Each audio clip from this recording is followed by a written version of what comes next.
sideways, and around he goes and takes Kimmel with him. 2 cars into the wall. Grant Enfinger. We also see the 77 of Tom Hessert. A big implications in the points early on here on lap number 1 at Pocono. Side, and here comes Weatherman trying to get the spot. Yeah, Weatherman had a good run off for turn number 1. He just gets loose here in the tunnel turn. He really forces Frank way up out of the groove. You see the 23 of Enfinger get turned around. I'm not sure he has any contact with anybody. A lot of damage, though, to the 77 of Hessert. Let's ride along with Kyle Weatherman here, Ray, and see what he saw. It's that fender in there. He touches him and loses it. He just got loose and had to chase that forward up the hill. He made contact with Frank. He forced Frank all the way up out of the groove into the outside wall. Here's from Tom Hessert's on board. Right ahead of him is the 00, Cole Custer. He is looking to the high side, and there's that contact. It looked like Thierio got into the back of Enfinger. That's what caused the 23 to spin, and then multiple cars involved. And now we'll get an onboard look from the 25. Here's Frank Kimmel looking down to the inside. You saw Krzyzewski make that great run. He gets the lead here. You see Frank, he realizes it. He's got a car on his inside. He moves up the hill trying to give the 22 of Weatherman room. He felt him there, but unfortunately Weatherman could not control that car when they exited turn 2. And you could tell that Kimmel was able to keep going, so obviously he did make contact with the wall, but the damage on that Menards Toyota certainly not as bad as some of the other cars we saw. It's pretty significant, though, Ray. I just saw him creeping around. You can see the rear spoiler left side of your screen. Yeah. Pretty significant damage to that 25 Menards Toyota. At a high rate of speed, too. Trying to drive through it. Took the orange cone out and hard into that inside pit wall. Just goes to show you how fast these guys are going when they exit turn 3. Again, that's the slow These corner. guys, he's hanging right with them at least. Last time by, the fastest truck on the track. No trouble. That's Chavis. The yellow is out. Yellow's out here. Yellow's out. Boy, we got to do it again. It was such a great restart by all 5 of the first front rows. Ray Black Jr. also involved in the 07. He's actually at the entrance to pit road. Black Jr. 18th. He's already loose there completely by himself. Does a nice job getting the thing going forward, but unfortunately it hooks, and around he goes into the outside wall. Like Ray Black Jr. just trying to avoid him, I think, got sideways. Look how far those trucks slide. That tells you how fast they're going. That's exiting a corner, and he had the brakes locked down, sliding sideways, and still made contact with that inside wall. We saw Jeb Burton make contact with an inside wall in Cup practice Timothy today. Peters down on the bottom. Eric Jones going around. Caution is out. 4 wide just didn't work there.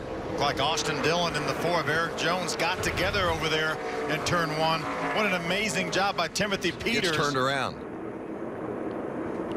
When Austin Dillon jumped to the inside. Now look, they're just going to run out of room there. Looked like Eric Jones came down, squeezed Austin just a little bit in that 33 truck. Wow, Timothy Peters was so fortunate there. He barely slipped by the spinning truck of Jones. Watch this. Ooh, he made contact. It would have turned How did Timothy. he save that truck? Wow, and a lot of damage to that right rear quarter of Timothy Peters. What about the point implications of this crash? To give Austin some room, and that put Kyle up in about the 4th lane. Look at that, 4 wide, and Austin Dillon, his right front gets into the left rear of Eric Jones. Jones goes around, and 2 of our top 3 in points have had problems today. From Kevin Harvick's onboard camera. Great job by Harvick, by Townley, by Cameron Haley. All those guys holding their lines and getting through there. How did this end up being only a single truck incident here when Eric Jones spins out in front of 95% of the field? Well, I think you got to give a lot of credit to Timothy Peters for being able to hang on to that truck. He was clobbered, and if he turns around, that piles up the whole front of the field. Watch Peters. Here. Trying to get a good run off here. There you go, buddy. 1 inside. Keep coming. Keep coming high. Keep coming. Austin's out. Austin is out. 1 inside. That'll be P4. And that There's Hemrick in the 14, Tift in the 54, Mason Mingus and John West Townley getting together. Hold the gas. Hold the gas. And a yellow, again, a caution waves. All right, get rolling. Front end 3, guys. A little bit of rear damage. white checker. You can see Mingus got loose on the bottom of the racetrack, took John West Townley with him into the outside wall.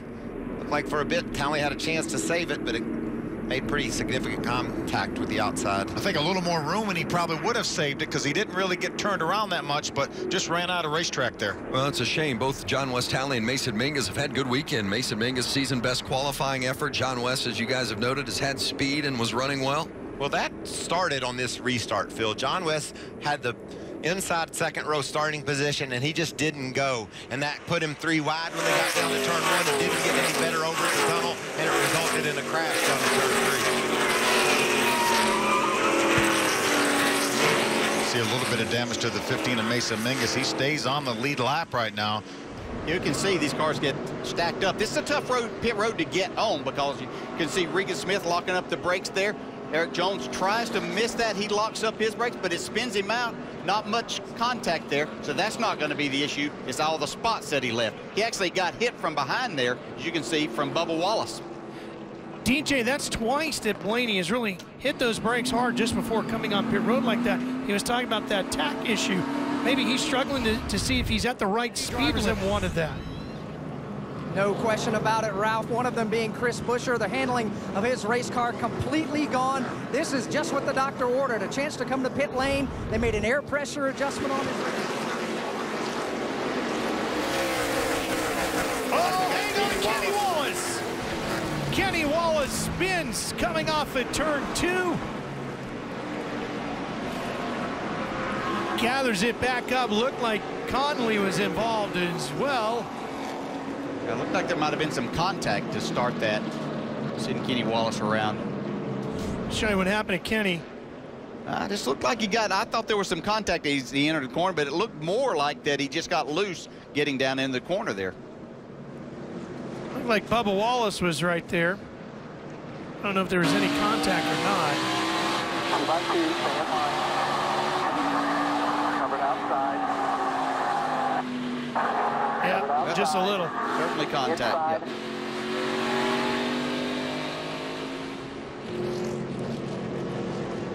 I think Conley just slid right across the nose. Brendan gone. Oh, starting to close in on the inside. Oh, contact coming through the front. Yeah, that and was Ty Dillon got bounced around in there like a pinball. Buescher. There's that DC Solar onboard. Trouble right there. You saw it. Elliott getting together with the 33. They can't break away from each other, and they bring out the caution once again here at Iowa Speedway. And the implications on the points now, Dale. Yeah, even worse situation than what they were looking at with that happening. It happened right here in front of us. Not sure if Brandon Jones moved up a little bit. He was trying to make that pass and complete the pass and didn't thought that he was clear and possibly moved up a little bit too soon. Yeah, we can see they were battling. You can see as they come off turn 4. You think that you've made enough of a run there, but the 9 car on the outside, you've always got to be mindful of that car. It's carrying more speed as it gets back to the throttle. And he missed his opportunity if he was going to make the slide job. He had him cleared at one point in time, but then the 9 had the momentum, and he would already covered that spot. They were battling for 8th at the time. Yeah, that's where he should have moved up when he had him cleared right at that point, but he gave the 9 the opportunity to be there, and it's not like him just to back out and let him come up. Watch it from the onboard real time. Yeah, things happen quickly. All clear behind. Caution's out. You could hear Chase even getting out of the throttle too. He knew he was coming up on him. Yeah, once he saw that he had that he was coming up there, he tried to get out, but it was already too late. It awfully difficult. We got another caution though. Caution is back out. Car on the back stretch. It's the 88. Ben Rhodes in the 88.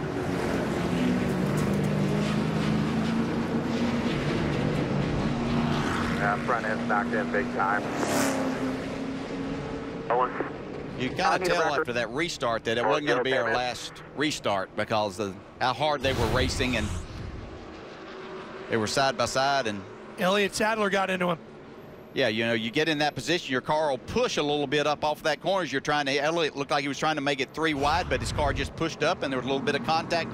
Short track racing. He restarted in 6th, back down to 10th. Oh, caution again. Problems here. That's Darrell Wallace. He was running in 11th. And guess what? They're going to get one more crack at him as Kenny Wallace slides to a stop.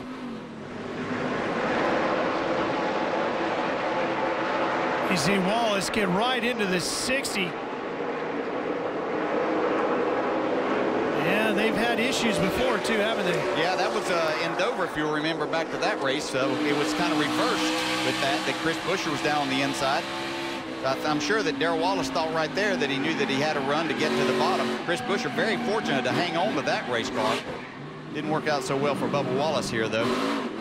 Had another good, solid run going, even with that damage that he sustained earlier on. And Buescher sitting there knowing that his #1 combatant in the title fight, Chase Elliott, was having a tough night. How hard will he run him? There's contact. This time, Gunn gets loose, and Blaney gets away, and around goes the 42. Oh, man.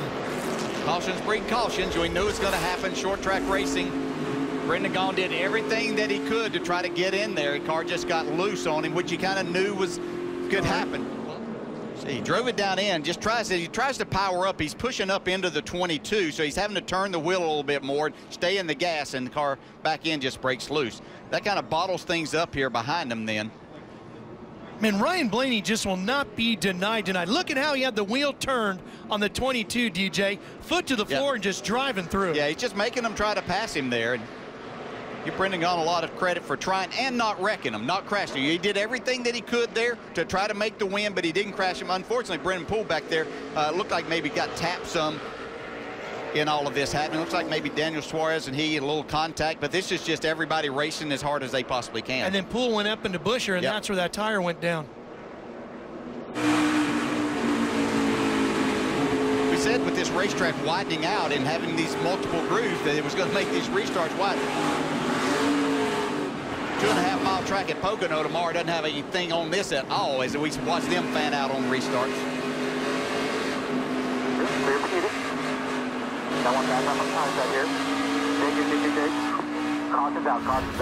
Oh, and look at this. Things heating up down here on the front straightaway. Ross Chastain being told not so happy with the way you drove. Ryan Reed ended up in the wall in turns 3 and 4 on that last lap. So a little disagreement about what happened and how they got there.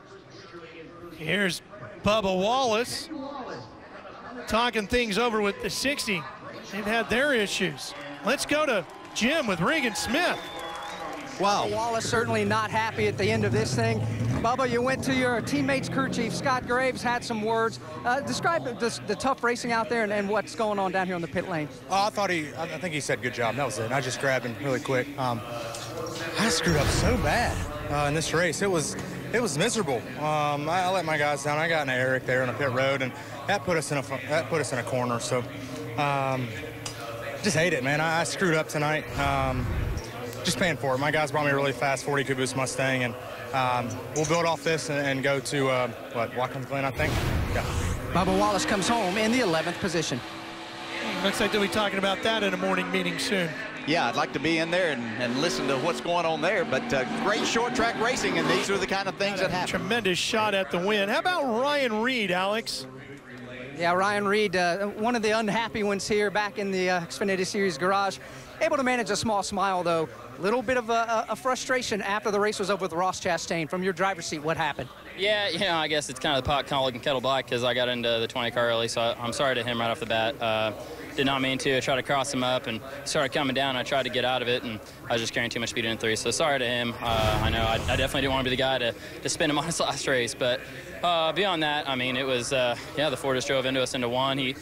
Afterwards, he just said it was a green, white, checkered, which I'm not sure what that means because I've done a lot of green, white, checkers, and, it doesn't mean it's just a free-for-all and you go down there and dump somebody, but there's a lot of racing, and I'll be sure next time we're around him to repay the favor, and yeah, I mean, that's pretty much what I told him, that there's a lot of races left, and I promise when I get back to him, he's going to have a lot of torn-up race cars. So.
And as I say that, they go side by side through the tunnel.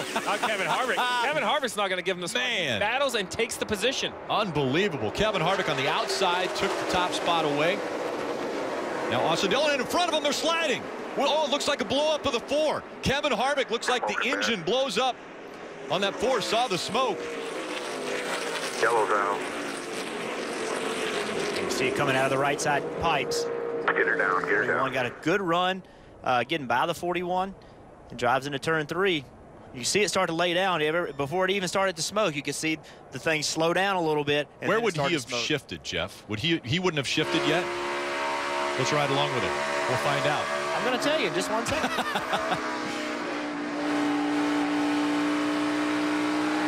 Clear. All clear. Number 1. Inside where smoke will blow up. Stay high here. You can almost tell he feels it because he reaches down for the shifter almost like, am I in 3rd? Did I downshift it? But no, I'm in 4th. Like he feels the engine start to labor, start to lay down. Transmission in Austin Dillon's car. They had to change it. Big hit, guys. Big hit. The 17 of Ricky Stenhouse Jr. A lot of damage to the front end of that car. Also involved Sam Hornish Jr. in the 9. We saw him just go out of screen. But a lot of damage to the front of the 17 of Ricky Stenhouse Jr. And he's still riding around this racetrack.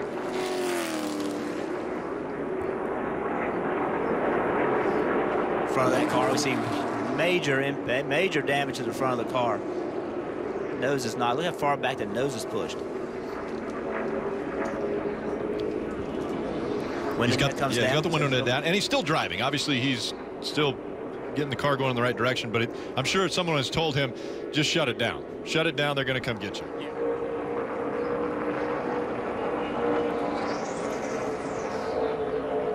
This 9 car had some sort of a problem. Well, the 17 got into the back of him. Well, but it looked like the 9 car was slowing down before the 17 got into the back of him. You saw people dodging him, having to turn left. I think there was some sort of a problem with the 9 car, and the 17 didn't seem slowing down, ran into the back of him. That's what it looked like to me. It's hard to 100% tell, but let's take another look from that first vantage point that we saw. See the 9 car, the blue car on the top. He's kind of out of the groove. David Gillen has to turn left to avoid him. 17 doesn't get turned left, so I think there was some sort of a problem with the 9 car. No, I think you're right on, Jeff. You know, as quick as David Gilliland and that yellow car went by him, the 9 of Sam Hornish Jr. was definitely off the pace. The 2 of Brad Keselowski now onto pit road. You see the number of laps. Right front wheel is. Yeah, and you see the number of laps that Brad Keselowski ran. You're starting to see their hand there, Kelly, on how long they can run. Well, and it sounded like Brad maybe didn't. Oh, and you see he's just hit a crew member, so this is a disastrous stop for Brad Keselowski. He went through his pit stop. What he's supposed to. This can happen. And we saw a lot of brake dust. A big fall by the jack man. Oh. And that jack weighs 35 pounds, by the way, that just fell on him after he got upended by the car. Look at the left front tire. Look how much brake dust is on that left front wheel. It's brake, and we're going to see a lot of brake dust here, but I just wonder if he's using so much brake that the brakes didn't work the way he was anticipating them to. You know, sometimes it's easy to, you know, you're trying to get in pit road as hard as you can. You're trying to get your stall as hard as you can. The car just didn't get stopped. I mean, obviously, it's, you know, falls on Brad, but I just wonder if he didn't anticipate it because the brakes weren't working quite as effectively as he had planned. Enters turn number 1. Good. Sideways is the 41. Trying to hang on to it. Kurt Busch is going to keep it going the right direction. Comes back in front of traffic, and he'll get hit. And Sam Hornish Jr. in the 9 got into him. They entered 3 wide in the corner, and it all started from there, it looked like to me. Sam Hornish's bad day continues, obviously. He got hit. Yeah, Martin Truex, I'm sorry. Paul Menard got off the bottom, moved up into the 41. Watch the 41. He's wide open in the gas right here, trying to keep it from spinning. Watch what he does. The car starts to turn right. He just locks it down. He just locks it down, gets slow, gets the car straightened out. He ends up not wrecking, but the 9 car gets into him, hits him really hard. Hits him in the left rear. See, Paul Menard got the left side. There's 3 wide. Paul Menard got the left sides on the yellow line. Got up the racetrack. Everybody behind him does a really good job. Again, wide open in the gas, trying to keep it from getting spun out. He's in survival mode at this moment.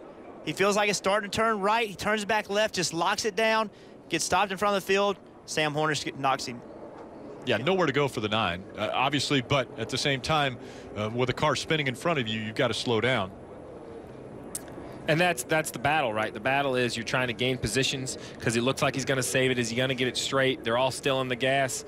But without a doubt, you know, with the 9 made contact right there, it's definitely going to end the 9's day. The 41 looks repairable, maybe not repairable to a race-winning car. Now we're on board here with the 4 wide behind 27 of Paul Menard. Low.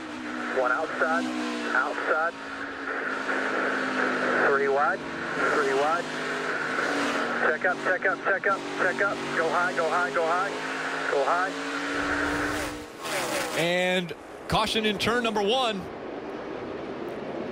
A lot of smoke involved. Kurt Busch, Dale Earnhardt Jr.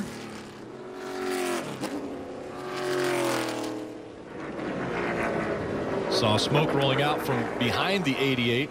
Dale Earnhardt Jr. He was 25th. Turn 1, 2, and 3 wide. There's just only so much room. The 13 comes down, catches the right front of the 88, spinning him around as he goes back up the racetrack. Really no one else involved as far as an impact goes, which is good for the 88. There's not a lot of damage. Looks like Cole Witt in the 35 may have been on the inside of that 88 and caught the back end of it. No, you're right. He absolutely did. It seemed like the 13 kind of forced the 88 down a lane, which is what Casey Mears is trying to do. He's trying to get into the corner in that middle lane as the 88 gets squeezed towards the bottom. Cole Witt, he's there. He's trying to hold his position. He feels he's up to the left rear tire of the 88. It's just an incident of too many cars in too small a space. And here's what Dale Earnhardt Jr. had to say. Is there a car down there or something, TJ? I can't tell here, man. I'm a mile away from you. Did you drive through the middle of somebody? No, I just was going into the corner, down into the bottom. Somebody ran into the left rear quarter panel. I don't know if there was a car there or not. And we have a caution. And that's why, if you're Paul Wolf and Brad Keselowski, you pitted early. And big contact, it looks like, for the 33 of Alex Kennedy. A lot of damage back there. Marty Kennedy driving off after the safety crews talked to him. He backed into the wall. Yeah, I have to wonder, guys, at this same point in time, the 6 of Trevor Bayne has taken his car to the garage area. I didn't see any smoke. I couldn't see any fluid out of the car, but I don't know if the 6 broke on the racetrack and the 33 got in the fluid. I don't know if the 33 had an accident and the 6 broke something trying to avoid it. We're going to have to follow up on Trevor Bayne when he gets out of his car and see what's wrong with him.